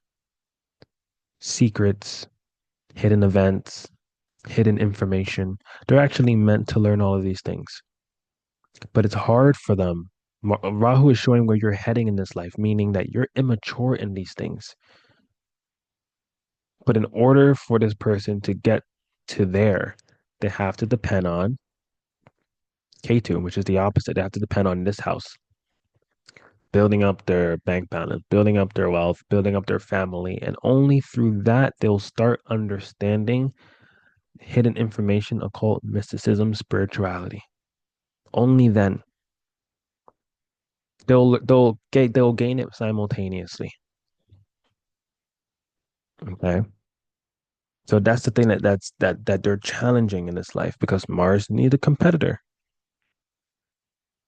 And then when we look at the eighth place from Mars, eighth place, right? So originally eighth house. So eighth house is the house of death and rebirth. It's basically the place where you experience your transformation. So what does this mean? That the eighth place from Mars is showing the person where they tend to gain their transformation in this life.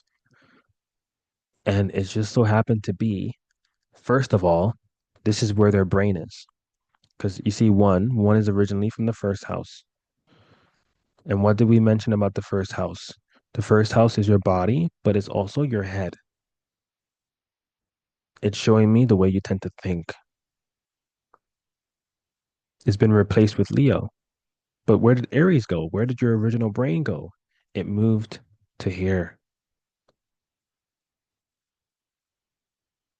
So this shows me where you get your synapses going, your brain activity going, gets you going in life, makes you feel like activated.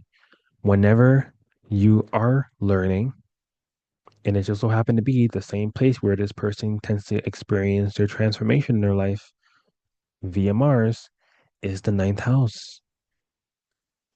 The ninth house of religion, spirituality, yoga, going on pilgrimage, going on foreign lands to retreats, yoga retreats, ashram retreats, whatever kind of retreats, learning about higher knowledge, higher wisdom, learning from mentors, teachers, gurus, maybe even your father,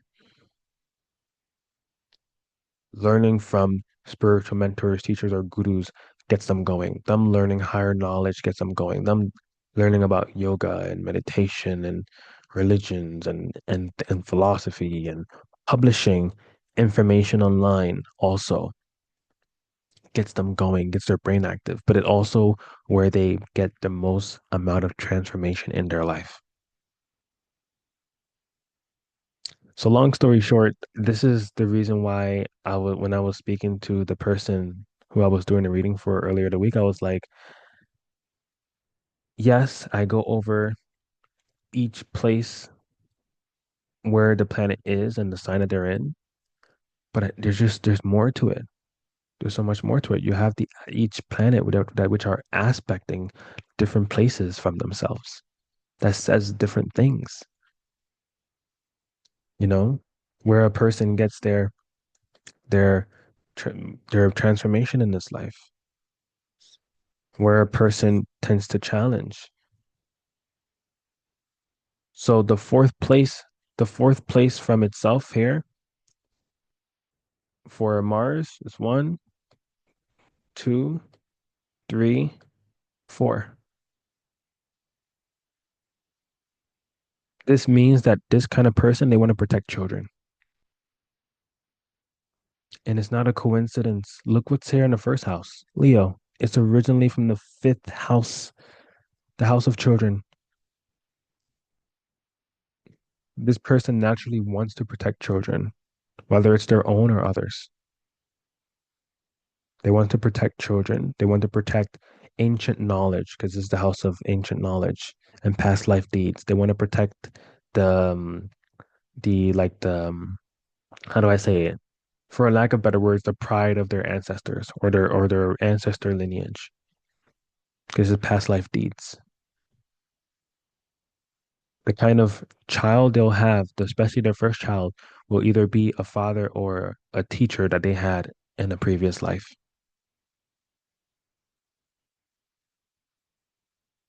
So they want to protect these things. 'Cause this is the fourth place from Mars. So that's what I'm saying. Like, yeah, it takes an hour to, approximately 45 minutes, 50 minutes, almost an hour for going over the planets. But I don't know. I'll have to figure it out.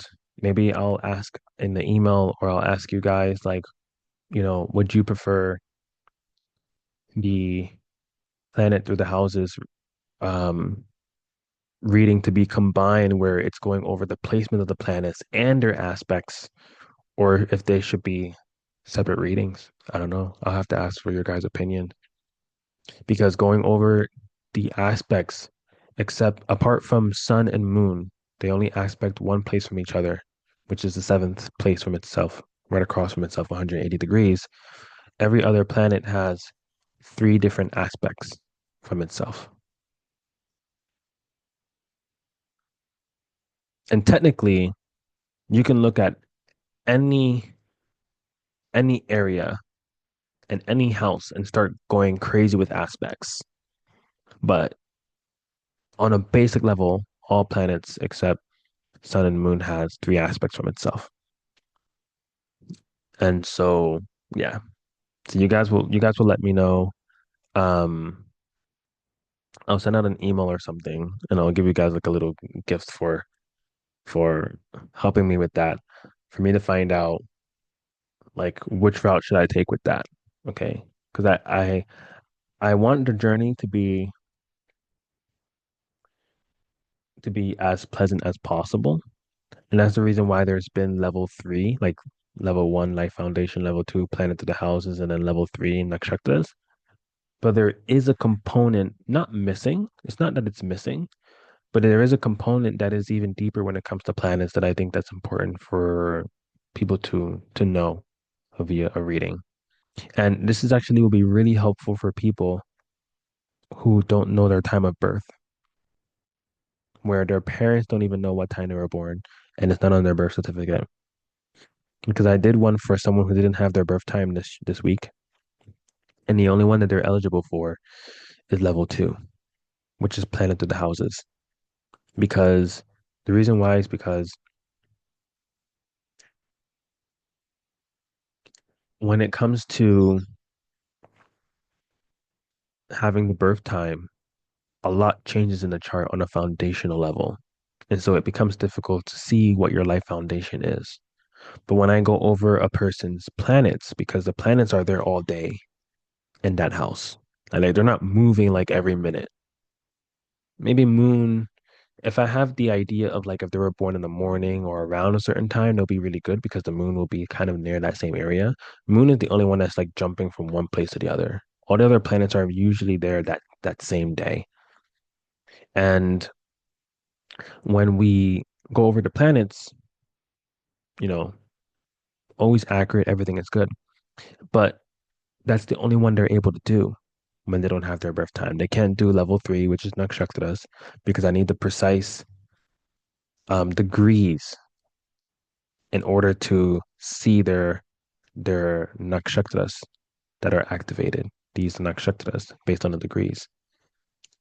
But if there is a second reading they can do and get even like more deeper specific information out of it, like aspects of the planets, I think that'll be really helpful because now we won't only be going over where do they get their passion, energy, and strength from.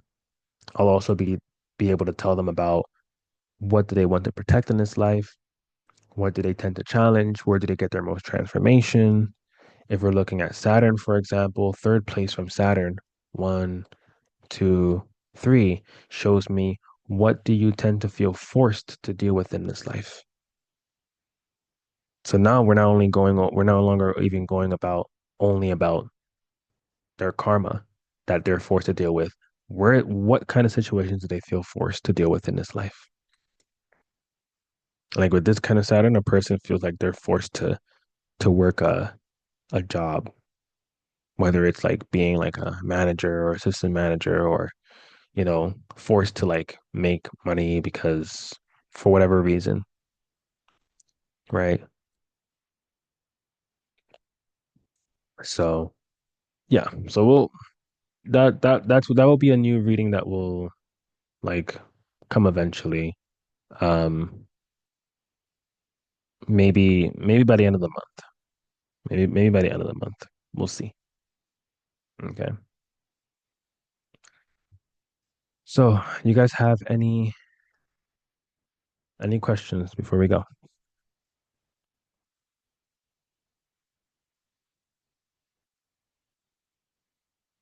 In the recording, I'll upload it like immediately, and then you guys that way people who missed it will be able to attend and things of that nature. Okay. But if none of you have any questions, then I'll see you guys. It's possible that we may have another class this weekend, or tomorrow night. So keep that in mind. Okay. And you'll get the email for it. Let me, okay. So thank you guys for joining.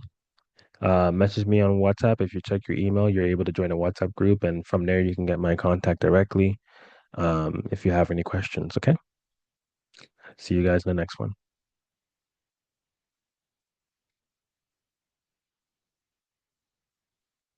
Okay. No problem, Janice. Yeah, I didn't really go over the different things that you really get from the Life Foundation.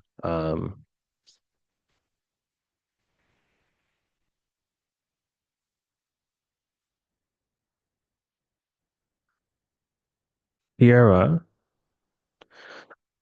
didn't you join the Vedic you joined the Vedic astrology school? So there's the next class for this week is about to be uploaded. So your classes will be there. That way you get the full scoop of everything. So remember, we're learning everything from the ground up, foundation wise. Ah, more live ones. Yeah, yeah, yeah. So one thing I wanted to actually, I do have an announcement to make. I haven't made it live yet. I will make it live on an email. Let me write a reminder. Let me write a reminder. Hold on. Write it here on my paper. So live classes actually is gonna become once a month thing to start with the school, just for students only. Okay. With students only, it'll be a live class where we're implementing everything you've learned, doing Q&A, and going over everything that you guys learned up so far. And we're going to be going over people who were assassinated, people who are like celebrities, people who um, have went through different situations in their life. So you guys can see the reoccurring theme that's happening in the chart. That way, by the time you start looking at people's chart, you'll be able to just quickly know immediately what's going on and what's happening. Okay. So starting in May, basically, there's going to be it's going to start maybe it'll be twice a month, but once a month. The reason why once a month, at least to start with, is because I think it will be really hard for people to not find a common day where everyone's going to be available, like a specific day and a specific time everyone can reserve, and it'll also allow people to not become like, like a dead student where like, they get the course, they do a few lessons and then they stop. So that will be starting. Okay.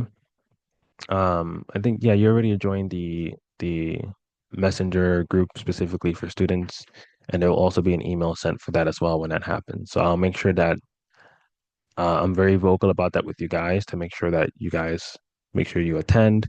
There'll be like a poll or a vote for you guys to choose like which day of the month will be best and which time. Okay. So yeah, there will be live, there will be live. But in terms of these classes, I'm thinking because of the price change that's going to happen by the end of the month, that I need to do more classes to make this price more available for everyone before they, before it goes up. Okay. So for any of you who has only done level one, but hasn't done level two, or who done level two but haven't done level three, then the link is here. Okay. To register. And for Life Foundation, right here, as we went over, it allows you to understand why life has unfolded this way. It reveals the deeper cause of current challenges. It allows you to discover where you're most cosmically supported in your life. It allows you to know which actions are truly aligned with you, to stop doubting if you're doing something wrong, clarifying your role and mission in society, navigating relationships with clarity and confidence, lay the foundation before learning planets and signs, take decisive steps without fear of failure, and shift from passive to purposeful action. Okay. So yeah, so definitely, Janice, you said you're gonna go to the site afterwards, perfectly fine.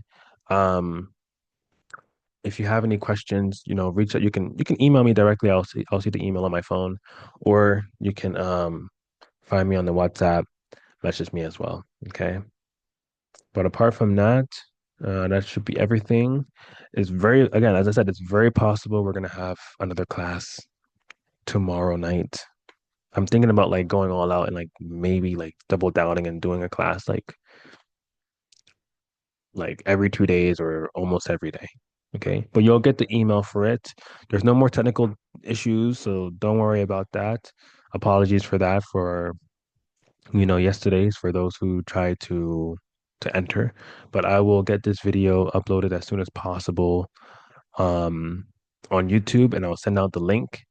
There'll be a private video for you guys to be able to, you know, watch for those who missed. Okay? All right, because I'm sure many of you wants to know why you manifest the kind of partner you tend to manifest, right? And then if you don't end up watching the video, it's fine because the video is long. I think it's like an hour and a half. It's been now. I mean, 1 hour, but it's fine. And you just attend the one that's going to happen tomorrow or 2 days from now. Okay. So I'll see you guys in the next one. Thank you for joining. And thank you for allowing me to serve my purpose here, teaching this Vidya and teaching this science. Namaskar.